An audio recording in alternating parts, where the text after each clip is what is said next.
Muy buenas, mi nombre es Denis Johan López Correa, soy estudiante de la clase de Electromagnetismo 1 y hoy les voy a hablar sobre las ondas electromagnéticas y algunas aplicaciones a las comunicaciones. Para entender las comunicaciones, primero debemos entender de dónde viene la señal que produce un intercambio de comunicación. En física sabemos que una carga en reposo genera un campo eléctrico estático. Sin embargo, cuando ponemos esas cargas en movimiento, por ejemplo haciendo oscilar electrones dentro de una antena de cobre, generamos campos eléctricos y campos magnéticos que varían con el tiempo. Aquí se ilustra en la imagen. Lo fascinante aquí es que estos campos se entrelazan.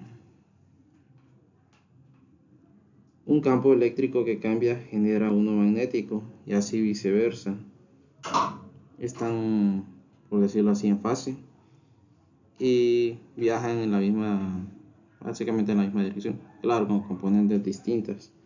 Esta perturbación se propaga por el espacio en forma de radiación, transportando energía e información de un punto A a un punto B sin necesidad de cables físicos. Por ejemplo, recuerden que sin este principio de movimiento de cargas no existiría el Wi-Fi ni la radio. Estaríamos limitados a, por decirlo así, una electricidad de contacto. Entrando a las propiedades de estas ondas, lo principal es hablar sobre la frecuencia y la longitud de onda. Entrando en esta propiedad tendremos que representar la letra griega lambda, que con ella definimos a la longitud de onda, que es la distancia de entre una cresta a otra cresta en una onda senoidal. Ahora, ¿qué es la amplitud? La amplitud es la distancia desde el punto medio de la onda hasta el punto máximo, o desde el punto medio hasta el punto mínimo. Ahora, ¿qué es la frecuencia en una onda? La frecuencia es que tantas veces se repite esta onda en un intervalo de tiempo, o algo, o mejor dicho, en un periodo de tiempo.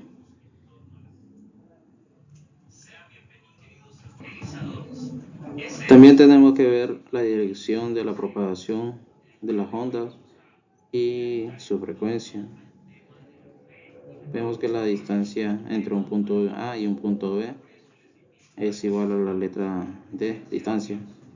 Vemos que, como definimos antes, la longitud de onda es la diferencia de una cresta hacia otra cresta.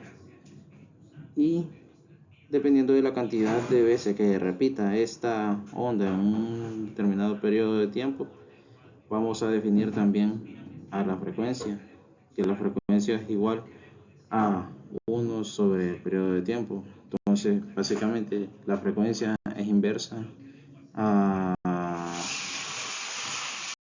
periodo de tiempo.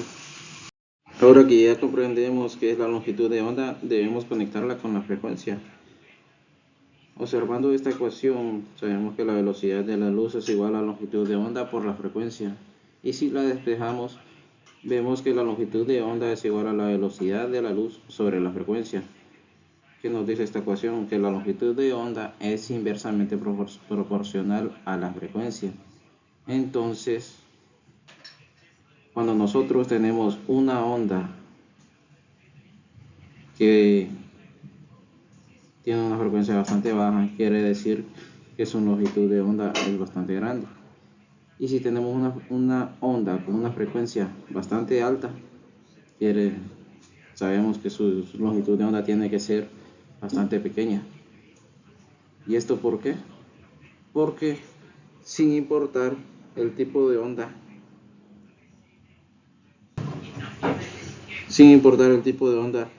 estas están obligadas a viajar a la misma velocidad en el vacío, que es la velocidad de la luz.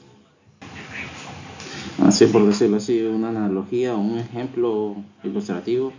Pensemos en personas que están en una competición, en una carrera, y que en la meta todos tienen que llegar al mismo tiempo. Entonces vemos que alguien va corriendo, por decirlo así, bastante rápido, pero con unos pasos bastante pequeños.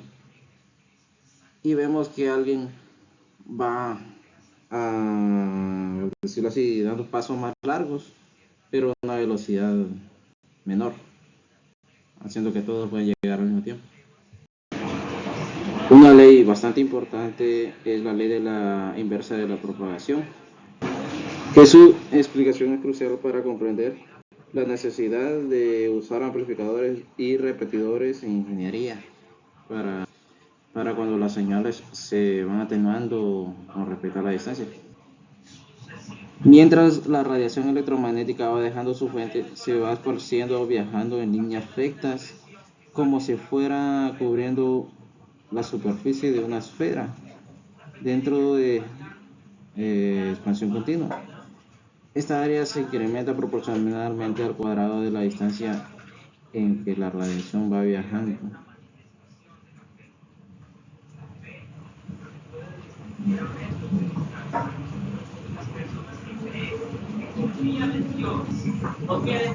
Entonces, mientras la onda va alejándose más y más de su fuente, debido a que se va eh, alejando más, la energía va decayendo a 1 sobre la distancia al cuadrado, va perdiendo, por decirlo, su potencia. Llegamos a uno de los conceptos más bonitos de la física, lo que es el espectro electromagnético. En esta gráfica podemos observar que la frecuencia no tiene ni límites superiores ni límites inferiores. Vemos una gráfica continua que abarca desde las ondas de radio más largas hasta los rayos gamma más energéticos. Aquí lo que vemos en pantalla es una comparación de escalas, por decirlo así. A la izquierda tenemos las frecuencias bajas con longitud de onda tan grande que podrían compararse con edificios, y a medida que nos movemos hacia la derecha la frecuencia aumenta, lo que hace que la onda se vuelva tan pequeña que llegue a niveles microscópicos y atómicos. Notemos en esa pequeña franja naranja, esa pequeña franja de colores en el centro. Ese es nuestro espectro visible. Es lo único que nuestros ojos pueden detectar. Todo lo demás, por decirlo así, Wi-Fi que usamos, las señales de nuestros celulares o el calor que emite un objeto, está allí rodeándonos, pero nosotros no podemos verlo, es invisible para nosotros. Ahora, algo que nos podemos fijar, por decirles, por un ejemplo, poniendo un ejemplo, la diferencia entre la música que se escucha en la radio y la luz que sale de una bombilla es, por decirlo así, simplemente qué tan rápido oscilan sus campos. Es la misma naturaleza a distancia, a distintas frecuencias. Continuando con el análisis de espectro, es vital clasificar las ondas según el impacto que tienen en la materia. Pues, tenemos claro que no todas se interactúan de la misma forma con el entorno. A la izquierda tenemos la radiación no ionizante. Las señales de radio AM, la televisión y los radares operan en este rango. Y se llaman no ionizantes porque no poseen energía suficiente para alterar la estructura de los átomos, simplemente transportan información o generan calor. Ahora, por otro lado, a medida que la frecuencia aumenta drásticamente, entramos en la radiación ionizante, como los rayos X. Estas ondas son tan pequeñas y energéticas que pueden penetrar la materia a nivel atómico.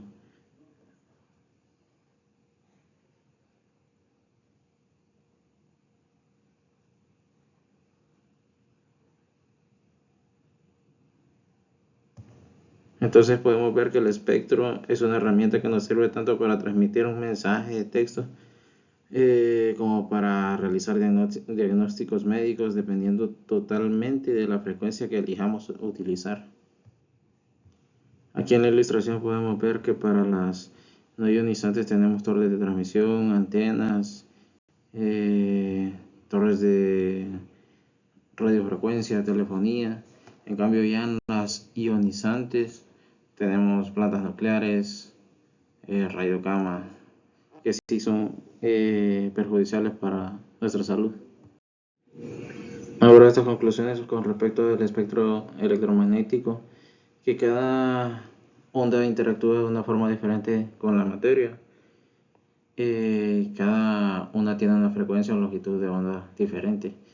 Cada onda que lleva una energía diferente proporcional a su frecuencia y pueden viajar sin ningún medio, es decir, pueden propagarse en el vacío, lo que las diferencia de las ondas mecánicas, y todas pueden viajar a la velocidad de la luz de 300.000 kilómetros por segundo. Es importante que tengamos claro su capacidad de viajar en el vacío, que pueden viajar a la velocidad de la luz y que la energía que transportan es proporcional a su frecuencia. Hablemos ahora de la velocidad y el tiempo de propagación. Ya sabemos que las ondas electromagnéticas viajan a la velocidad de la luz. Pero ¿qué significa esto al momento de que viajan de un punto A a un punto B?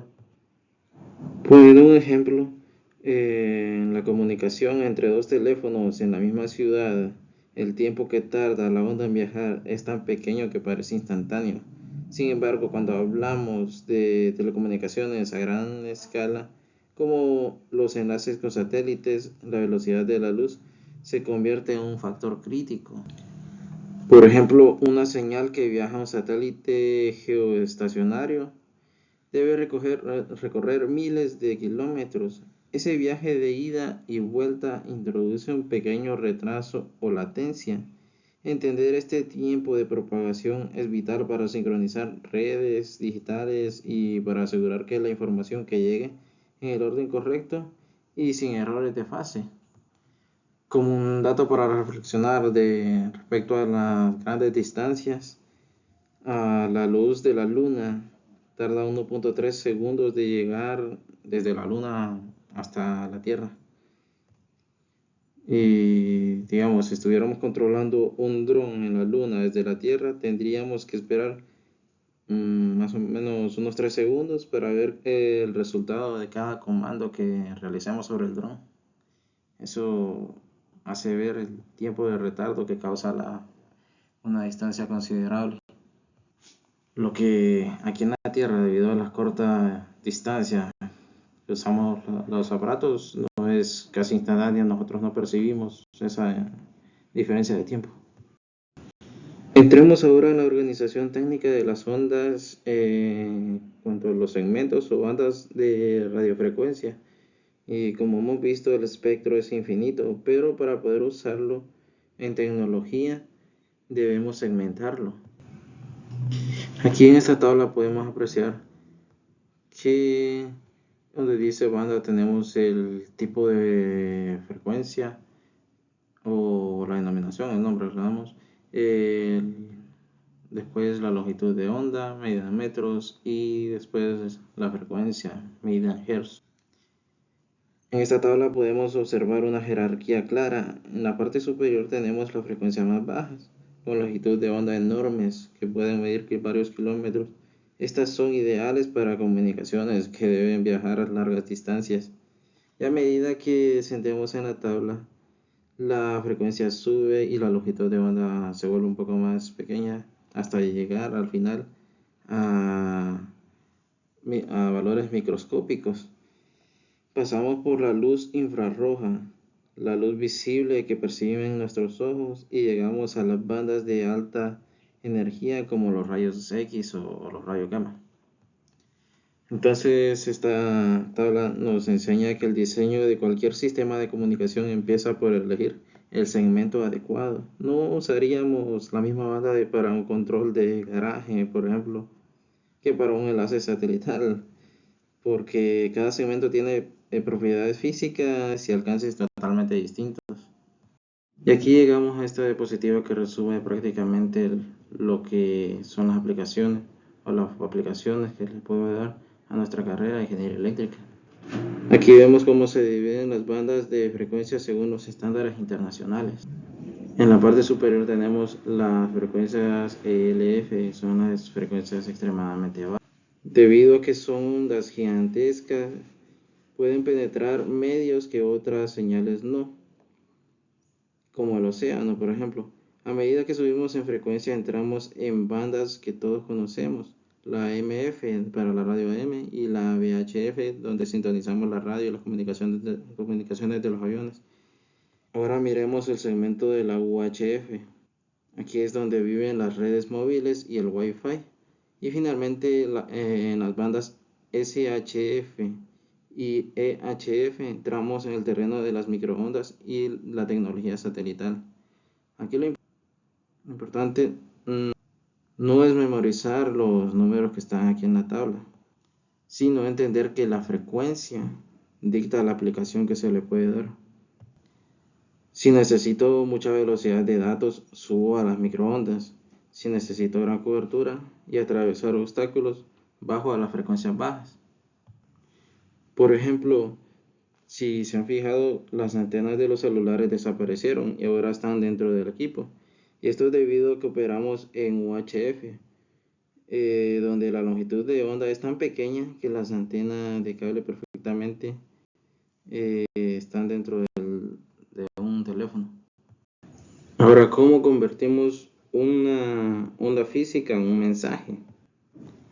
Vemos que la naturaleza de las señales, la naturaleza de la fuente de las señales de información podrá ser tanto analógica como digital. Sin embargo, toda forma de información se debe convertir a energía electromagnética antes de ser propagada a través de un sistema electrónico de comunicaciones. Y aquí es donde tenemos el objetivo fundamental de cualquier sistema de comunicación, que es la transferencia de información entre dos puntos. Pero ahí es donde tenemos el detalle técnico más importante, que la información tal como sale de la fuente no puede viajar por el espacio por sí sola, necesita ser transformada. Entonces aquí podemos ver que la información puede ser tanto analógica como digital, deben convertirse en energía electromagnética para poder ser radiadas. Es como si la información fuera el pasajero y la onda electromagnética fuera el vehículo. Sin esa conversión de energía, la comunicación a distancia sería prácticamente imposible. Entonces, el objetivo fundamental de un sistema de comunicaciones es transferir información de un lugar para otro. Y esta información transmitida de un emisor tiene que llegar hasta un receptor y que el mensaje sea completamente comprensible. Un ejemplo, por ejemplo, cómo funciona la AM, que tenemos un mensaje que sería en AM, la forma de que se modula la frecuencia AM y FM, a esto le llamamos moduladora. Y la onda electromagnética, que se vería algo así, y tiene que ser alta frecuencia, media frecuencia. Esta le llaman portadora. A la hora de que este mensaje se coloca en la onda electromagnética, estamos haciendo modulación por amplificación. Y la onda electromagnética pasaría a ver así al momento de que la radiamos por una antena. Y el mensaje iría por aquí. A esto es lo que se le llama modulación por amplificación. Es una forma de transmitir transmitir un mensaje. Este mensaje tiene que llegar de la forma más limpia posible, por decirlo así, al receptor, a quien recibe el mensaje. Y en cuanto a la forma que transportamos estas señales eléctricas de un emisor a un receptor, tenemos los canales de comunicaciones, que son las líneas de transmisión y los canales radioeléctricos. En el caso de las líneas de transmisión existe una conexión física entre el emisor y el receptor que guía la propagación de las ondas electromagnéticas. Y aquí es donde entran las torres de transmisión, que son las que llevan las líneas conductoras de energía eléctrica que transportan la energía, que transportan, bueno, ahora la redundancia, la energía de donde se genera la energía a un transformador que eleva la energía, eleva la tensión, por decir mejor dicho, eleva la tensión y de ahí se transmite hacia otras subestaciones para reducir la energía, el voltaje, quiero decir, el voltaje, y luego pasa a la distribución.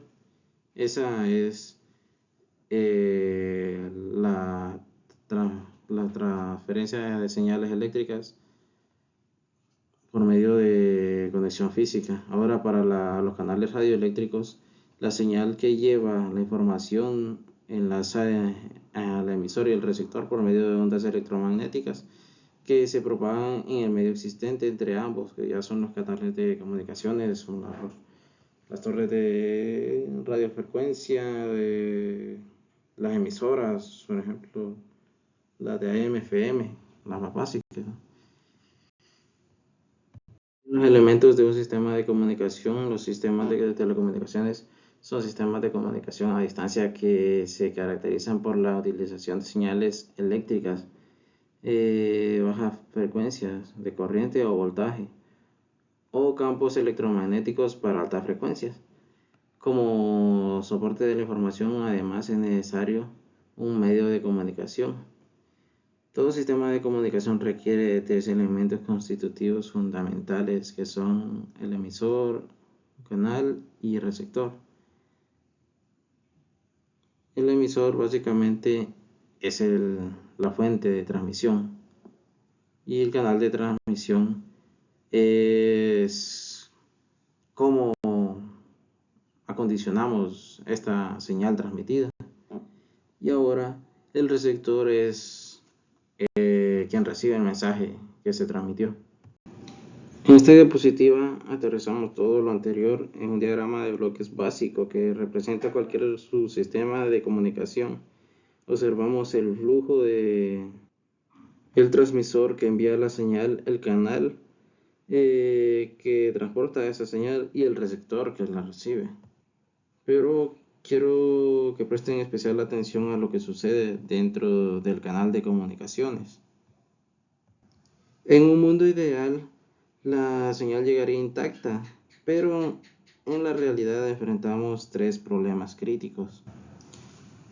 El ruido es esa energía aleatoria que se mezcla con nuestra señal, que donde nuestra señal podría ir así, bonita, pero al mezclarse con el ruido se hace así, que presenta una gran interferencia que hace que el mensaje se ensucie, por así decirlo. La atenuación. ¿Cómo explicamos con la ley de la esfera o de la cuadratura inversa? La señal se debilita conforme viaja. Si el canal está muy lejos, la señal puede volverse tan pero tan pequeña que el receptor ni siquiera logre distinguir del ruido o que ni siquiera llegue el mensaje. Y el retardo, que es el tiempo de tránsito, por decirlo así, en comunicaciones de alta velocidad, incluso unos picos de milisegundos, unos pocos de milisegundos, quiero decir, de retraso, pueden causar que los datos lleguen fuera de orden. Y en esencia podemos decir que el diseño de un sistema de comunicaciones es una lucha constante contra el ruido y la pérdida de energía. Y para finalizar, vemos algunas aplicaciones de las telecomunicaciones. Por ejemplo, se pueden aplicar a la telefonía analógica o digital, como se mencionó varias veces. Las antenas, que es otro ejemplo claro de las aplicaciones que también se mencionó varias veces, y los satélites, donde vemos que las telecomunicaciones no son solo fórmulas y diagramas, son la base de una gran infraestructura global que hace que nos intercomuniquemos en el mundo actual. Por ejemplo, en la telefonía, donde hemos pasado de señales analógicas a redes digitales ultra rápidas. El diseño de antenas, que son las encargadas de lanzar y capturar la energía que viaja por el espacio. En los satélites que nos permiten estar conectados, incluso en los lugares más remotos del planeta, superando las limitaciones de la curvatura terrestre. Y estos últimos dos ejemplos de aplicaciones, la propagación de ondas y las redes de información. Bueno, esta fue mi presentación sobre ondas electromagnéticas, refiriéndome también al espectro electromagnético y dando aplicaciones a los sistemas de comunicaciones, aprovechando a las ondas electromagnéticas. Gracias por su atención.